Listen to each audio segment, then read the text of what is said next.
নিখোঁজের ৪ দিন পর উদ্ধার হওয়া বৈষম্য বিরোধী ছাত্র আন্দোলনের কেন্দ্রীয় সহ সমন্বয়ক ও ঢাকা বিশ্ববিদ্যালয়ের আরবি বিভাগের 2021-22 সেশনের শিক্ষার্থী খালেদ ভয়ে কিছু বলতে পারছে না বলে জানিয়েছেন সমন্বয়ক আব্দুল কাদের।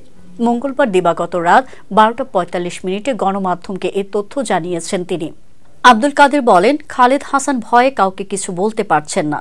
আমি তার সঙ্গে একান্তে কথা বলতে চাইলে সে আমাকে তার গুম হওয়ার ঘটনা জানায়।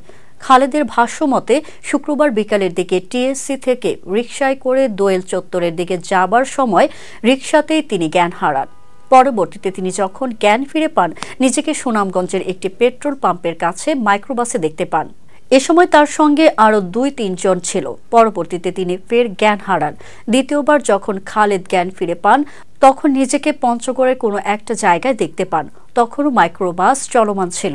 তৃতীয়বার মঙ্গলবার যখন তার জ্ঞান ফিরে আসে, তখন তিনি নিজেকে বরিশালের এক রাস্তার পাশে পড়ে থাকতে দেখেন। পরে তাকে কেউ একজন গাড়িতে তুলে দিলে ঢাকায় পৌঁছে হলে ফিরে আসেন খালেদ।